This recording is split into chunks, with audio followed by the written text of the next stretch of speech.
di si sunu plateau waxtaanee ko bu baax a baax waaye tamit duñ fi toog ba jóg taw ko ñu ci mbirum moom nga xamante ni moom moo di Azoura Fall témoignage yi nga xamante ni ñooñu def nañ ko ak avocat bi nga xamante ni bokk na ci ay avocat di méttal bi mu génnee li nga xamante ni kàddu yi nga xam ne yëkkati na ko wax na ko loolu yëpp dinañ ko gën a waxtaanee fii nga xamante ni moo di si sunu plateau d'ailleurs moom la ñu daal di commencé sax daal di koy njëkk a waxtaanee ndax jamono ji moom moo daal di def actualité fi nga xamante ni moom moo di ci réew mi rawaan moom Azoura finalement moom daal dinay dem jébbal boppam fee nga xamante ni moo di ca enquêteur yi nekk ca cybersécurité mu nekk action boo xamante ni xaaruñu ko woon ñëpp dañ doon xaar ñu dem jëli ko ab par force indi ko fee nga xamante ni moo di cybersécurité mais moom en personne moo daal di dem gis nañ ko dem ñëw dugg ci biir ak monde bu bari bu ko accompagner. waaw cas Azoura c'est un cas boo xamante ni vraiment tenir en haleine un peu des Sénégalais parce que situation bi mu tombé la nag ndax dafa tombé situation boo xamante ni dafa am ay ñeneen ñu ñoo xamante ni dañ leen a téye ba ñenn ci ñi ñu mën a woowe ay kilifa jóg xam nga dafa jàppal leen tànk soutenir leen et tout ça donc bay wax sax naan ay délit d'opinion la dañ leen war a bàyyi ñu dem ak yu demee noonu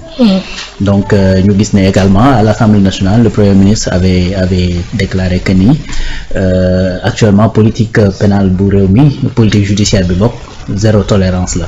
léegi ci contexte boobu lañu gis benn vidéo bu génn ñu wax ci ay wax yoo xamante ni wax dëgg fa yàlla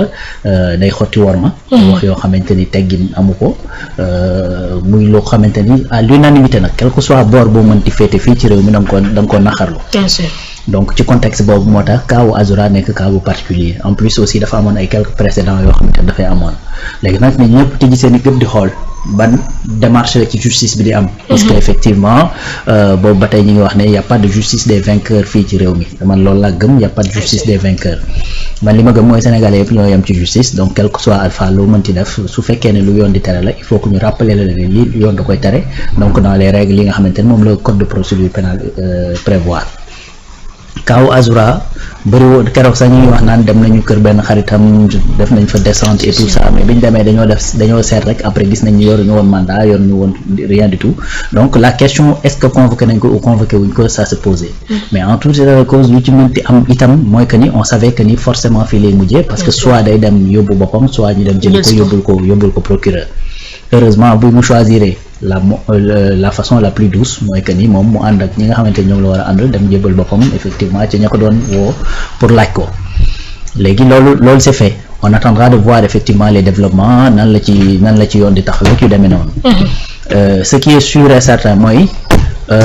affaire bi man bokk dama ci amaat bon defoon naa ci ab jàngat mais dama ci amaat double degré d'analyse mooy ne Azoura li mu def defewul léegi nag la question ñi ngi naan ba mu ko defee yàgg na yàggul et cetera mais li wér te wóor mooy Azoura def na ko voilà donc ça effectivement il faut le constater et le reconnaître te loolu yaakaar naa ñëpp dëppoo nañ ci deuxième chose mooy essayer comprendre lan moo tax mu dem foofu parce que en réalité devant la justice encore une fois il y a ce qu'on appelle des circonstances atténuantes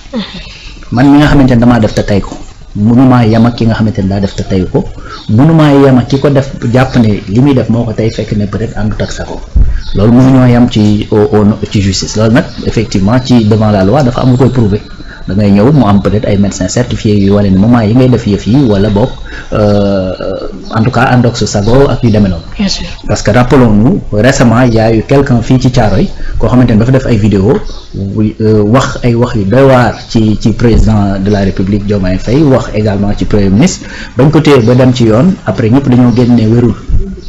ñu dëkk ak moom Thiaroye ñëw def ay témoignages ne effectivement waa ji wérul loolu dafa peser sur la balance parce que bañ nga déggee ni jàpp nañ ko ba tey déggaatoo ci dossier boobu dara. Parce que en réalité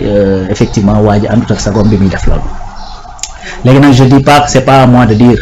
Azoura ànd na xelam ak àndut ak xelam man li may wax mooy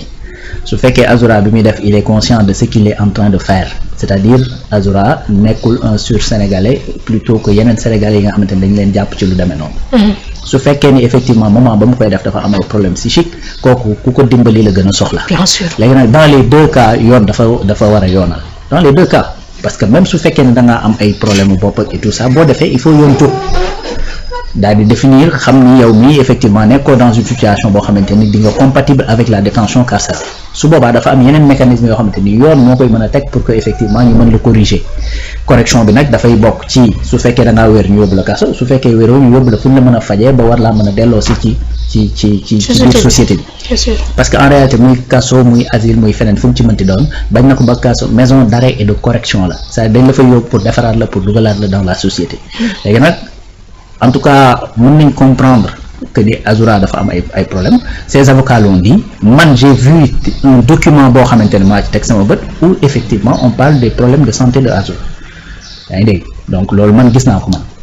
maintenant ce sera à la justice de trancher par rapport à tout ça léegi nag beneen degré d'analyse bi may wax mooy il faudrait que au-delà du cas Azoura il faut qu'on s'intéresse également à pourquoi poster la vidéo. Bien sûr. Et pourquoi c'était quoi l'intention de loolu et puis lu mu ci doon seet ci yoon voilà lan la ci prévoir effectivement ci cas bu mel noonu yoon nag dafa ne su fekkee da ngaa jël ay données à caractère personnel wala ay données yoo xamante nit da cee nekk di ci wax lu ñaaw nga jël vidéo wala support bu mu ci mënti doon boo xamante nit daf ci nekk di ci wax lu ñaaw maanaam yow boo ko diffuser effectivement yoon am na lu mu la mën a toppee ci le fait que nga diffuser ko li may wax nii si suñu code pénal la nekk su ma jumul c'est l'article 132 ou l'article 141 moom moo kii après dinaa la wax la moo ko ci code pénal xam nga donc il faudrait que au-delà de Azoura Fall il faudrait qu'on s'intéresse effectivement au profil de la personne bi nga xamante ni moom moo ko loolu léegi nag d'autant il y a beaucoup de gens qui disent que Maître Moussa Diop moom moo nekk la première personne bi ko loolu bu dee moom la effectivement def na loo xamante ni pour man du woon taxawaayam parce que au nom de vouloir atteindre par exemple Ousmane Sonko tu sacrifies un Azoura Fall pour man y a pas de noblesse dans cette démarche yaa ngi dégg y a non seulement y a pas de noblesse dans cette démarche mais y a pas de légalité dans cette démarche parce que en réalité jël vidéo kuy saaga diffuser ko yow ak kii saaga yéen daanaka yéen a yem yéen sax yéen a yem donc pour man la démarche qu'il est en train de mettre en place l'objectif qu'il est en train de poursuivre pour man loolu boo ko defee jaarale ko ci vidéo bii nga xamante ni ça date de longtemps léegi nag ça date de longtemps loolu du dédouaner Azoura ci mu yàgg mu bees ci voilà mais fi may waxee mooy que ni effectivement ku mel ni Maître Moussa Diop pour man waroon naa am une certaine envergure waroon naa am benn taxawaay boo xamante ni mënoon naa éviter dugg ci travers yi sacrifier par exemple un Azoura Fall pour juste prouver que ni ñii fi nekk boo faree ci ñoom def lii duñ la topp pour man parce que Maître Moussa Diop a été au cœur effectivement du dispositif bi nga xamante ne mooy président coalition Diomaye président il était au cœur donc xam na effectivement lan moo xew biir Pastef xam na à peu près la personnalité de Azoura Fall et tout ça parce que ndégam ñun ñi nga xamante ne on n'était pas au cœur dañu nekk juste ay spectateurs di xool de loin ñoo mën a am yenn xalaat yi par rapport effectivement à une personne comme Azoura Fall waxuma la Maître Moussa Diop xam nga pour man ça a été vraiment une démarche catastrophique boo xamante ni moom honoré wu ko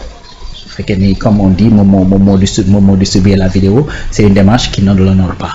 donc objectif bi mu ci poursuivre effectivement il n'avait pas besoin de passer par là pour prouver quoi que ce soit parce que cette justice là je pense que xel mi ngi dal ci moom de plus en plus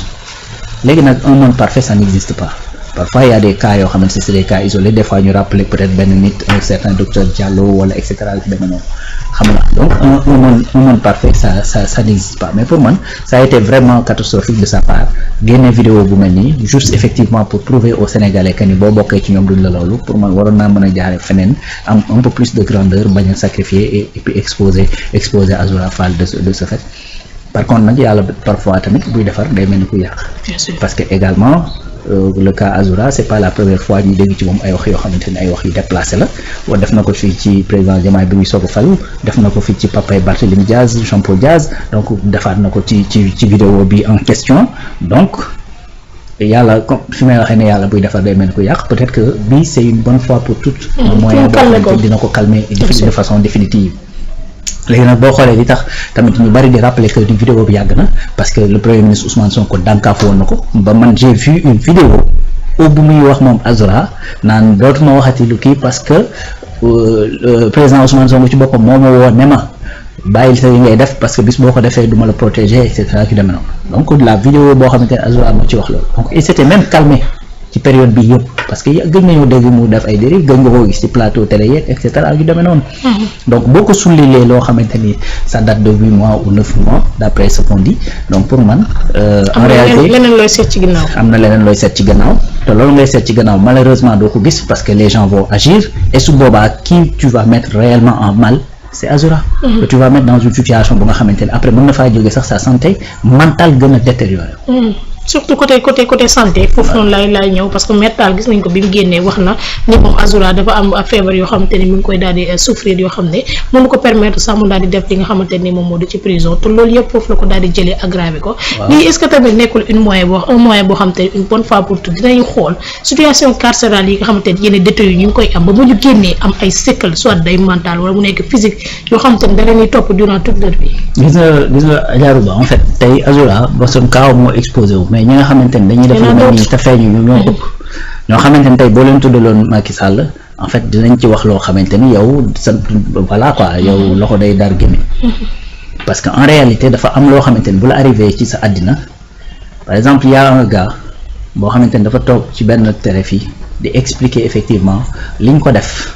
ba li nga xamante ni mooy góor ci moom ñu yàq ko te ñooñu ko def day dox di dajeek ñoom donc yow boo jàppee ni responsabilité tout ça Macky Sall la woon mais boo koy wax loo xamante ni waxuwul doo ko tey parce que tamit lu xol bu feesee day tuuru noonu la demee moo tax des fois nag comme je disais l'autre jour des fois nga gis benn mbir tu n'acceptes pas mais da ngay comprendre ban mécanisme moo indi ba yegg ci foofu parce que nga dugg biir hôpital nga dugg biir prison en bonne santé génn nekk 10 minutes yow loolu bu la yàlla mayul sang-froid dëggantaan ak xel dëggantaan c'est-à-dire mën ngaa exploser loolu moo dal ñii c'est-à-dire am nañ ce qu'on appelle des circonstances atténuantes loolu laa bëgg a wax xam naa donc des fois sax nga gis ne non Azoura mënta dof parce que naka la dof di dawalee oto naka lay amee xaalis affaire mais ça n'a absolument rien à voir c'est-à-dire problème mental du loo xamante ni nag koy xool ci nit mën koo gis des fois du lay xool ci nit mën koo gis dàq la sañse dàq la lii la say la tant que solo ay sagar wala nga def yaram leen dem ci mbedd bi duñ la jàppee ko am ay problème xel alors que xam nga la da ngay nekk ak nit chaque jour guddeeg bëccëg mu jékki-jékki xaru nga ni pourtant gis naa ko sànq mais kooku normal woo te pourtant yéen nekk chaque jour di waxtaan di kaf di reetaan di nekk ci jàmm et tout ça donc c'est-à-dire que am ay problème psychologique wala ay problème mental ça ne veut pas dire que ni forcément doo paraître normal beneen affaire mooy li nga soulever mooy effectivement li nga xamante ne mooy xew ci kaso yi et tout ça donc loolu moom dañ koo jooytu ko parce que loolu bari na ñoo xamante ne da leen a dal bari na ñoo xamante ne sax dañ fay jaare après faatu bari na ñoo xam ne feebar lañ fay jële buñ fekkee dootuñu wér ci suba rek Bintala mi ngi koy rappeler mère Amidia elle s'est métamorphosée bien sûr xam nga yooyu voilà donc kaso nag du hôtel comme on le rappelle souvent mais dafa am noo xamante ni c'est un minimum donc concernant kaaw Azoura pour man Azoura li mu deful malheureusement def na ko am na ay circonstances yoo xamante ni c'est des circonstances atténuantes parce que li ñu lim yëpp ne moom moo ko dal mën naa expliquer le fait que muy am yenn comportement yi on peut le comprendre mais bien entendu on va jamais cautionner les paroles yi nga xamante ni moom la génne pour man personnellement li ma gëm mooy que ni il a plus besoin d'aide que de la prison léegi nag prison nag prévoir na également yoon prévoir na ki war a dem ñu jàpp la te sa état compatible ak prison loolu yoon da ko prévoir tey jii nit koo xamante ni il est avéré que dafa am problème mental bañ na ko ba dañ naan la ba la defee nangam yaay perte parce que daa yor kayitu nangam tu vois donc c'est-à-dire que am na lu yoon prévoir ci koo xamante ni psychologiquement on a certifié que ni dafa am ay problème maintenant yeneen problème de santé yi également am na leneen lu ñu prévoir loo xamante ni ci loolu la jëm tey boo si tu te rappelles Cheikh Bara Ndiaye toujours il le rappelle day wax naan man mosuma dem prison voilà parce que dañ ko jàpp mu war a dem kaso comme dafa tawat ñu yóbbu ko effectivement dem faji ji ko voilà mais en tout cas acte bi mënta rester impuni il faut que yoon def ci li mu ci war a def mais également des fois nit jublu ci yàqal la dara fekk ne ma ngi lay régler benn affaire une bonne fois pour toutes donc Maître Moussa Diop li mu def nii buñ ci defee li ñu ci war a def danañ xam ne une bonne fois pour toutes ndegam Azoura Fall la yoon mën a dal ci kawam ak ni mu jegee proximité bi mu am ak Pastef ak le premier ministre Ousmane Sonko donc keneen ku fi nekk di lappi wala ngay dugg ci yoo xamante ni dugguwul xamal ni effectivement yoon bi day rëq sa ndig donc loolu la bu ci jógee nag bon maa ngi koy ñaanal rek comme ça peut-être affaire yi bañ a yeggaat fi mu yeggoo fi yëf yi yeggoon ak moom ba bu génnee mu mën cee ressaisir après gën a mën a dal ça autre chose. alors keneen koo xamante ni dafa doon jàppal ki nga xamante ni moom moo di Azoura di ko jàppal tànk di ko jàppale ci mbir bi muy Kayre moom tamit mu daal di nekk ci même situation parce que moom tamit téye nañ ko auditionné nañ ko pare un jour lañ koy daal di toppee moom tamit est-ce que pour moi c'était la bonne manière dama koy wax à chaque fois ndax bëgg a jàppale nit